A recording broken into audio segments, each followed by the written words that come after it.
Hey, what's up YouTube? This is Swiss Army Dan coming at you with another Swiss Army knife video.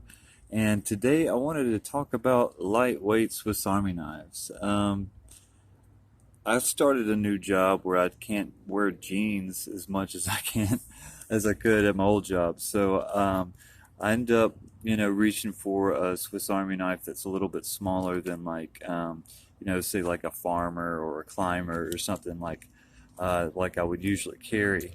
So been kind of thinking about, which ones of these are the best, like what's going to give me the most utility and not really take much room or be a bother in the pocket, you know what I mean? I'll start with this guy here, and I have to give mad love and respect to a viewer named Graham who sent this to me. Graham, I really appreciate this thing. I've never had one, and it's freaking awesome. It's got the combo tool on there, right? Bottles and cans look out, and the large 84 millimeter blade.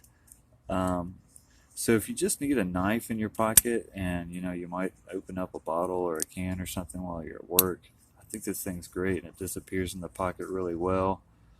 Super, super small. Here it is compared to the Cadet. So almost like half the size of the Cadet, you know what I'm saying? Um, and wow, it weighs next to nothing. It's a super cool lightweight knife to have in your pocket for sure. Next, we'll look at the Cadet, and it's got our familiar openers, nail file, nail pick, and large blade. You don't have to look very hard on the internet to find all kinds of information and praises on the Cadet. A lot of people love this thing. I'm starting to like it more and more every day, I think. And I have carried it a couple times lately and really enjoy it. So I think the Cadet is awesome.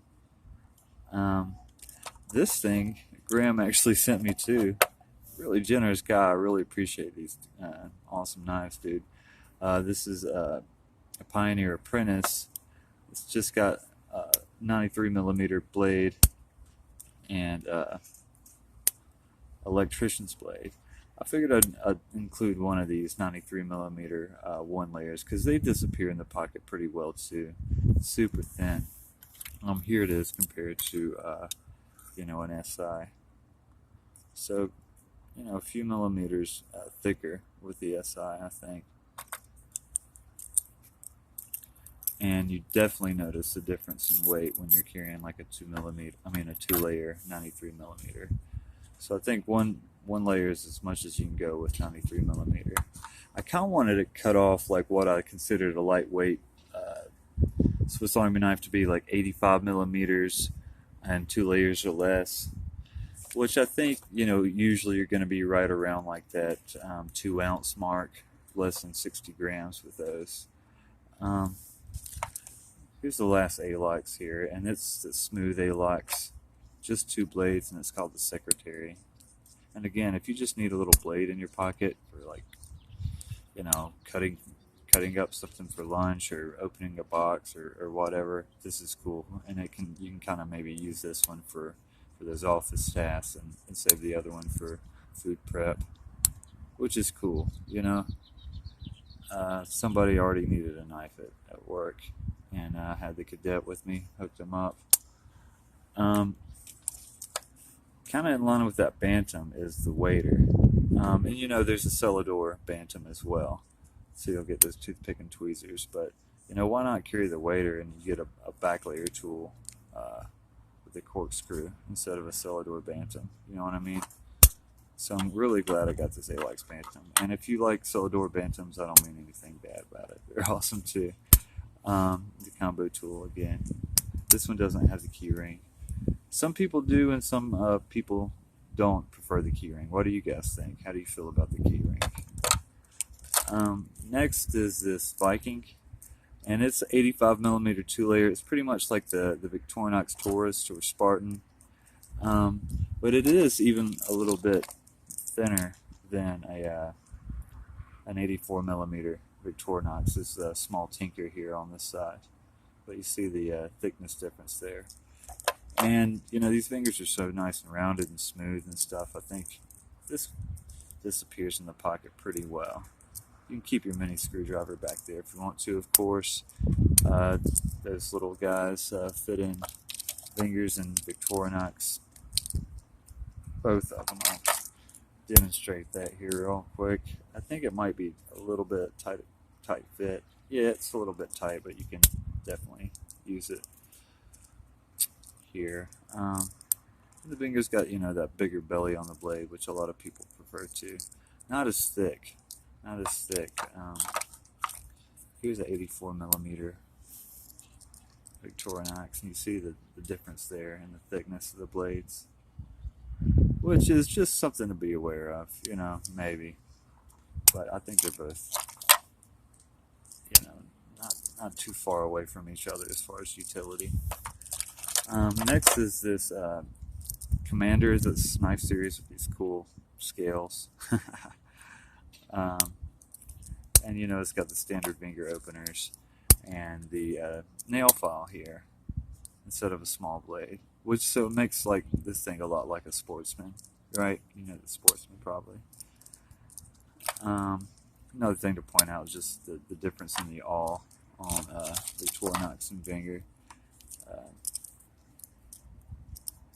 There's the difference there. You know, Victorinox is sharpened and has a hole for sewing. Well, Finger doesn't. But Finger has this little cutout here, so you can get to your awl that way, which is pretty cool, in my opinion. Another cool Finger knife, you know, Finger I think does well in this department, is the Highlander. And it's funny that Victorinox doesn't make really an equivalent to this. They have the Sportsman that's like the Commander, but they don't have a 84 millimeter or 91 millimeter with a Phillips driver and a nail file. And I really like this Highlander because the nail file's on this side. You look at this older Commander and the nail file's on the reverse side, which is kind of funny, but maybe this is a later change for Finger. I think it's a better idea because like on the Cadet, where the nail file is on the inside, I think it ends up rubbing, you know, the blade right here after a while. If you have a lot of Cadets or Sportsmans, you probably know what I'm talking about. Combo tool can do that as well, I've noticed. And yeah, here's the Evo 10, I believe this is called, and then the Victorinox version of it. It's good too, you know. I think I'd rather probably have a Highlander or a Commander, just because it takes up less space. These you know, ergonomic handles are cool, I guess. And I like this knife a lot. I think it's cool. But just as far as a slim carry, I don't think this is ranking real high for me at the moment. What else we need to look at? You know, the Executive and the Ambassador 74 millimeter knives are both awesome. With the Executive, you'll get the orange peeler, you'll get a large blade and a small blade. This just has one blade on it, but it does have, you know, the nail pick and nail file and a nice pair of scissors. So no bottle or can opener on this thing. You might want to keep this thing on your keychain. It's kind of like a classic on steroids, you know what I mean? But I like the Ambassador a lot, and if I went to work just with this, I think I'd be alright. Then the Tinker Small. You know, a lot of people are going to love the Tinker. It's a classic in itself. This is an older one, probably from the 70s. A lot of these older 84 millimeters won't have the key ring on there. What else? Probably like the Golfer, you know, 84 millimeter Golfer would probably fit into this, and I think that would be a great carry. But, you know, just kind of thinking about, like, what do you need? You know, every once in a while I might open up a can of tuna or something at work, or open a bottle of, you know, to drink something. So I might need those openers. Probably, you know, 3/4 of the tasks are just going to be using a blade. And scissors help a lot too. You know, I have have facial hair, so every once in a while I need to trim my errant hair. So it's good to have scissors for that, and trimming threads off your clothes and stuff like that. Scissors are great. But, you know, if you carry a classic with any of these, you'll have a little pair of scissors, you know, if you need them. But anyway, what do you guys think? What's the best lightweight Swiss Army knife? And again, I think I want to cut it off at like 85 millimeters, 2 layers, or, you know, like 2 grams or less. I think the compact would be too big for that, and I think the compact's kind of an obvious great EDC choice, but I want to go even smaller. Like, what do you guys think? So I appreciate you guys watching. Like, comment, subscribe, all that. Remember to be kind to each other. Swiss Army Dan is out.